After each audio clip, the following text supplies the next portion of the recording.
এই সময় আসলে কি? এই সময় একটা সরল রেখা তো কখনোই নয়। সময় হলো একটা চক্র, যেখানে এর আদি সেখানেই হলো এর অন্ত, আর যেখানে তা শেষ হয় সেখান থেকেই তার শুরু হয়। এই সময় একটা অত্যন্ত বিচিত্র চিন্তা, বিচিত্র ভাবনা, একটা বিচিত্র বস্তু যা কেউ বুঝতে পারেন না।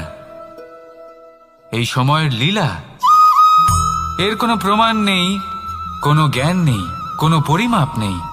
শুধু এটুকু আমরা জানতে পারি, যেখানে শেষ হবে সেখান থেকে একটা নতুন সূচনাও হবে।